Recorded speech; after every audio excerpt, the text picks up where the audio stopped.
The world you defend with such intensity is a costume you forgot you were wearing. The character you play, the achiever, the sufferer, the seeker, the one who must prove his or her worth, was written by habit and rehearsed by fear, and you have mistaken the stage for the sky. Freedom is not won by tightening your grip on this mask. It arrives when the mask loosens, slides, and falls. You do not need to become anything other than what you already are when no one is left to impress, an immeasurable, effortless presence in which thoughts come and go like birds migrating through an endless autumn. To live as that is to stop demanding that the river flow in straight lines. It is to let the dance move you, rather than demanding choreography from life itself. Surrender is not defeat. It is the rediscovery that there was never a war. Ego is the echo of a name shouted into a canyon of memories. It returns to you sounding large, important, authoritative, all trumpet and banner, until you step close enough to notice that it is only your own voice, bounced off the cliffs of conditioning. You may call this echo me, and guard it jealously, adding medals to its uniform, polishing its stories so they gleam in candlelight. Or you may gently turn toward the canyon's silence and feel how vast the sky becomes when you stop listening for the next approval. In that vastness, you are already what you seek. The horizon does not ask permission to be wide. Now, before we proceed, consider how you came to believe that you are a separate captain, steering a separate ship through a hostile sea. From the beginning, there were names, roles, labels, convenient tags to pass around at the marketplace of language. You were taught to be you as one teaches a child to wear shoes, a necessary fitting for negotiating the pavement. But the shoe is not the foot, and the foot is not the walker, and the walker is not separate from the earth that rises to meet each step. The ego is a marvelous tool, a map that can point, coordinate, and compare. But maps are not landscapes. They never smell of rain, never taste of salt, never hold the warmth of a friend's hand. When we live inside the map, we forget to taste the ocean. Surrendering the ego is not the annihilation of personality. It is the release of the illusion that the personality is a fixed central sovereign who must control, predict, and possess. Imagine a whirlpool in a river, distinguishable, describable, photographable, yet made entirely of river. The swirl has a character, a style of motion, even a persistence, but it has no existence apart from the water. Likewise, your quirks, your laughter, your tears, your talents, they continue, but as expressions of the current rather than a commander of it. When the swirl knows itself as river, anxiety relaxes. There is nothing to secure because water belongs to water. We are afraid of surrender because we confuse it with disappearance. But the musician who surrenders to the music does not vanish. The music plays through her hands more beautifully. The surfer who surrenders to the wave does not drown, he rides. The lover who surrenders to loving does not lose himself. He discovers that self was too small a room for the heart. In the same way, when you let go of your tight grip on who I must be, your life ceases to be a negotiation and becomes an improvisation. You begin to trust that existence is intelligent enough to breathe you without your constant supervision. Of course, the ego objects. It says, if I let go, chaos will devour me. But notice, chaos is the word we use for patterns we haven't learned to dance with yet. The seasons are chaotic if you insist on summer forever. The tides are chaotic if you refuse to get your feet wet. Life is not an obstacle course to be conquered. Ed, it is a symphony that includes drums and silence, storm and stillness. Surrender is the willingness to hear all of it, to be played by all of it, without insisting that only the violins are allowed. Ask yourself, what is it that is aware of your thoughts even now? Thoughts come and go like the weather, sunny, cloudy, sometimes a thunderclap. But what is the sky that contains them? You cannot see the sky by staring at a singular cloud and arguing with it. In the same manner, you will not find yourself by arguing with your thoughts or collecting better ones. You discover yourself as the openness in which thought appears and disappears, as the listening that remains after the stories have finished telling themselves. So I invite you to a daring experiment, one that requires more courage than conquest, the courage to let go, For a few moments, drop the task of being somebody. Drop the weight lifting of your identity. Breathe as if the universe is breathing you, because it is. Notice that sensations arrive unbidden, sounds arrive unbidden, this voice arrives unbidden, and in the midst of this arriving, where is the manager? Where precisely is the controller you've been told you must be? If you look with fresh eyes, you will find only life, doing itself. Let us turn the jewel and see other faces of the same truth. Consider the actor who forgets he is on stage and becomes trapped in his role. He fights imaginary enemies, defends imaginary honor, and weeps real tears for a script that did not ask him. When the curtain falls and he is reminded, he laughs, not because the suffering was trivial, but because he recognizes the context. In precisely this way, awakening is not a rejection of our human dramas, but a remembrance of context. You are the stage as much as the actor, the audience as much as the play, the silence as much as the sound. The ego is the insistence that you are only the role, and a very serious role at that. We can speak of the ego as a contraction. Feel how the body tightens when you repeat, I must, I should, I can't. It is as if the vast open sky pinches itself into a small fist. This contraction gives the sense of control, yet it produces the very tension from which we seek relief. Surrender is simply the unclenching, the gradual softening by which the sky remembers its expanse. Notice that life has always been breathing you without your consent. Heartbeats arrive without asking you to sign a contract. The body repairs cuts in the night while you are away. The more you look, the less you find an isolated executive at the helm, and the more you see coordinated intelligence, a dance of innumerable causes and conditions flowing through. But if there is no separate captain, what then of responsibility?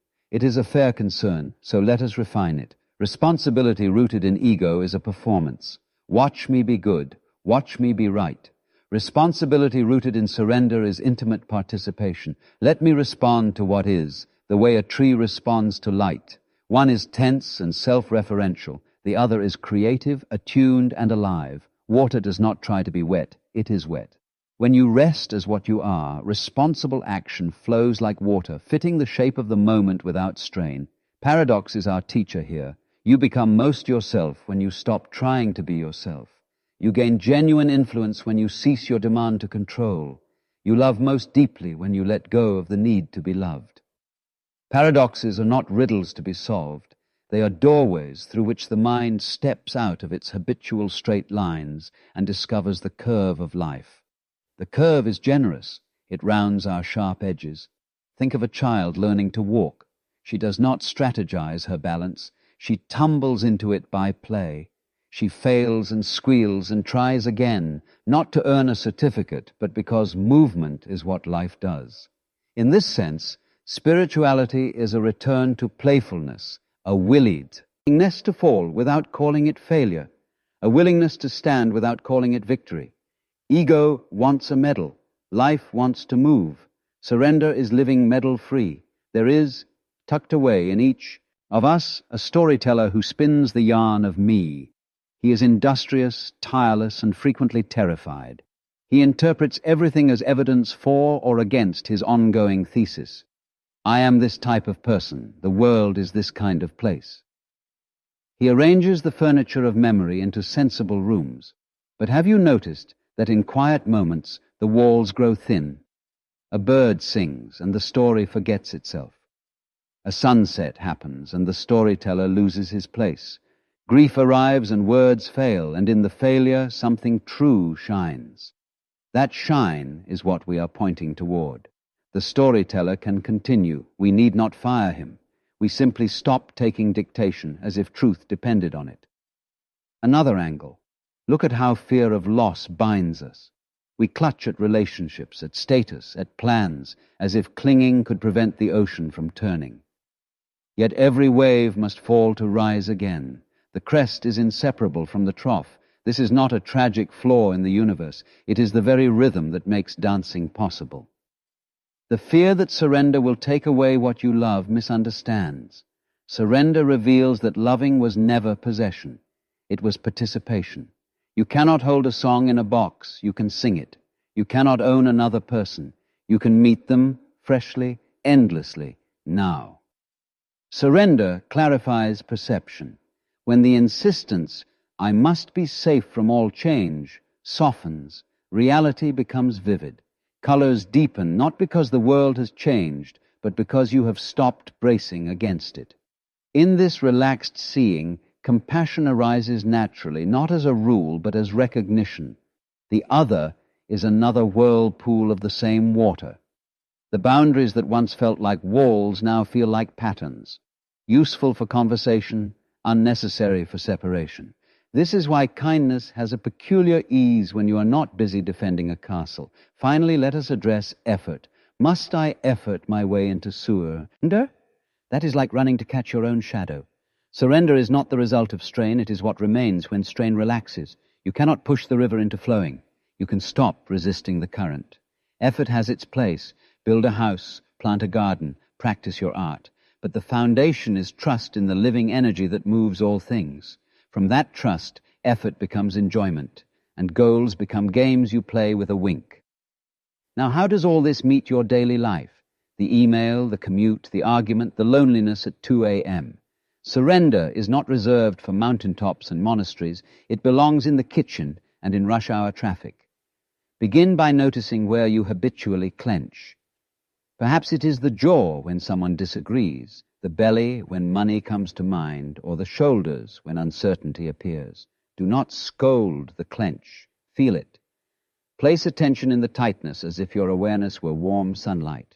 Often, without any heroic intervention, the muscle softens. The softening is an embodied yes to what is. In that yes, intelligence that is not merely conceptual has room to operate. Next, practice the art of pausing. Before answering the phone, pause. Before sending the message, pause. Before defending yourself, pause. The pause is not delay, it is space. And in space you see options. To speak from fear or from clarity, from the story of me under attack, or from the recognition of us unfolding. The best words are not the quickest. They are the ones arising from the stillness that hears more than it tells. You can also refine your relationship with goals. Keep them, by all means. They give form to play. But hold them as one holds a bird, firm enough to care, gentle enough not to crush. When the goal becomes a hostage-taking, you lose both the bird and your freedom. Instead, consult the body. Does the pursuit feel like pushing a boulder uphill while cursing gravity, or like walking a path that rises and falls with the land? The first is ego's siege, the second is participation. The difference is not in the number of hours you work, but in the quality of listening you bring. In relationships, surrender means meeting the other person as weather rather than adversary. Weather changes. You bring a coat, not a lawsuit. When someone you love is angry, can you feel the wind without taking it personally? This does not mean tolerating abuse. It means removing the fiction that their storm defines your sky. Boundaries, then, are not walls, but clarity about which climates you choose to stand in. From clarity you can say no without the poison of self-righteousness and yes without the hunger of need. Consider also your relationship with time. The ego treats time as a ledger, proof of accomplishment or evidence of failure. Surrender treats time as a canvas for presence. Wash a dish with total attention, and the dish becomes a bell. Walk to the train with awareness in the soles of your feet, and the pavement becomes a teacher in gravity and grace. This is not self-improvement. It is intimacy. The more intimate you are with each moment, the less you require the next moment to redeem you. When fear arises, and it will, experiment with this. Instead of asking, how do I get rid of fear? Ask, how does fear feel precisely right now? Name the sensations without the story. A flutter in the chest, heat in the throat, a tremor in the hands. Let the sensations move as weather moves. Often when the narrative is dropped, fear does what thunderstorms do. It passes, leaving the air washed and ready. Even when it lingers, it becomes less monstrous and more like an intense visitor to be respected and learned from. There is also the practice of generosity. Give something each day, attention, forgiveness, a small kindness that costs you the currency of pride.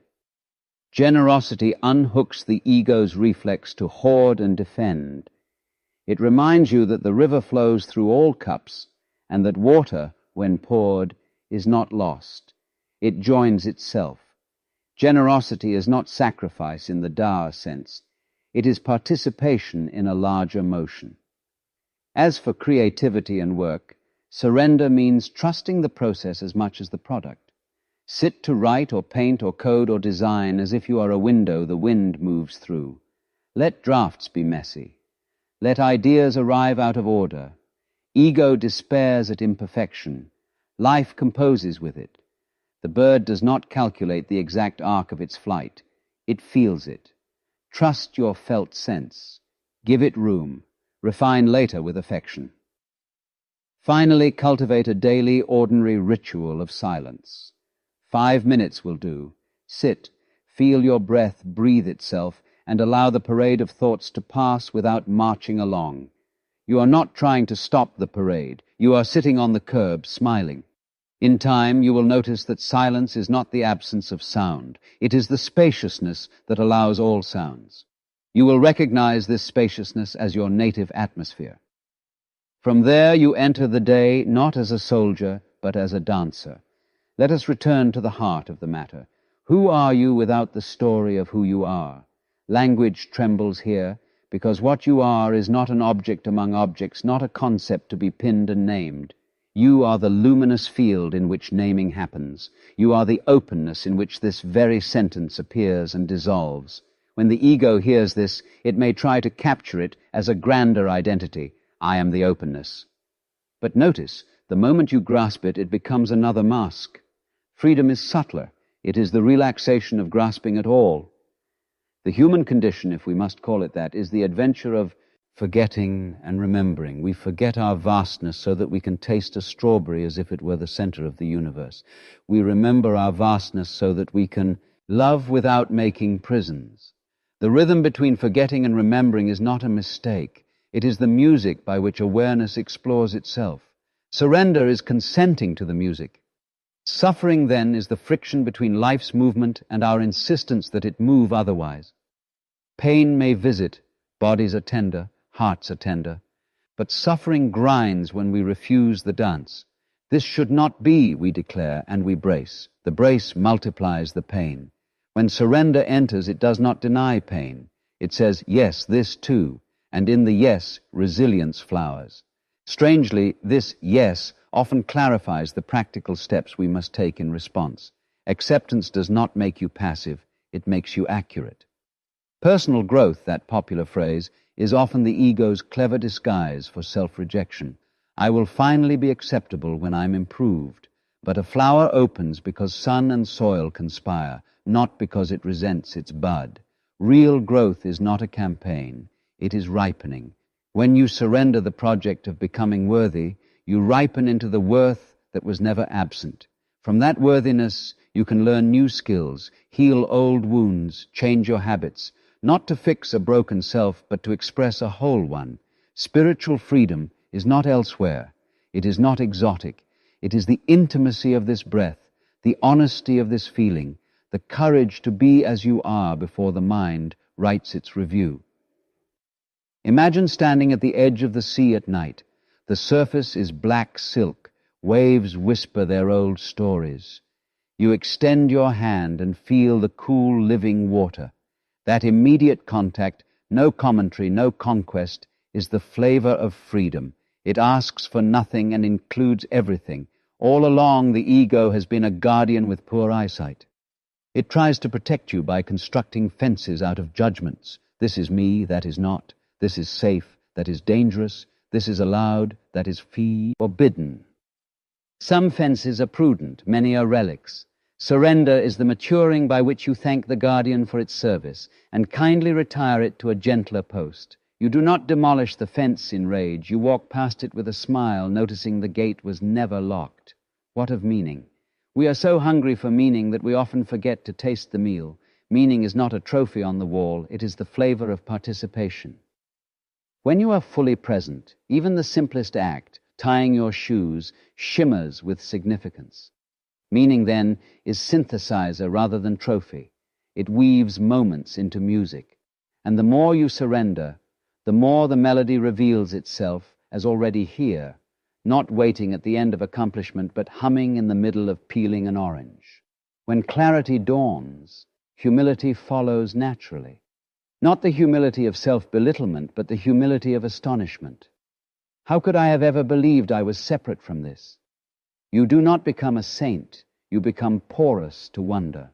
Birds become messengers, traffic lights become mindfulness bells, arguments become invitations to listen below the words. Even grief becomes a ritual of honoring, not an enemy to be slain. There is a legend we have to outgrow, that peace is a prize for the perfect, awarded after you have passed all tests. Real peace is the ground of being. It does not wait. It is here, and the test, if there is one, is whether you will allow it. Permit peace to be your default, and watch how action becomes precise, speech becomes gentle, and courage becomes quiet. The world may not change to suit your preferences, but your intimacy with the world will deepen beyond preference. Let us end, then, not with a conclusion, but with a widening. Close your eyes, if you like. Feel the breath arrive of its own accord, as if the tide were entering your chest. Feel it leave, as if the moon were drawing the sea back to itself. Let sensations be rain on a broad field. Let thoughts be birds that may land and lift away. Do nothing to manage any of it. Simply notice that noticing is effortless. Now, with the next breath, allow this simple understanding to settle. You are not the knot you've been busy untying. You are the space in which the knot appears, loosens, and dissolves. You are not the noise, you are the listening. You are not the wave, you are the water, waving. The ego will return as it does with to-do lists and evaluations. That is fine. Bow to it the way you would bow to an old teacher whose lessons you have absorbed. Then turn softly toward the open door of this moment. As you rise and walk into the ordinary miracles of your day, the kettle warming, the sun thinning the night, a message lighting your screen, remember that surrender is not a special posture for special hours. It is the willingness to be met fully by whatever is here, and to respond as life responding to life. If you forget, good. Forgetting is part of the dance. Remember again, and feel how the whole universe remembers with you. There is a still point within motion, a silence inside every sound, a vastness in the heart's smallest ache. Rest there, now, not later, not when you have earned it, not when the world approves, now. Let peace be ordinary. Let love be unreasoned. Let freedom be the absence of your argument with reality. And when you step into the next moment, step as the river steps, by flowing without needing to arrive.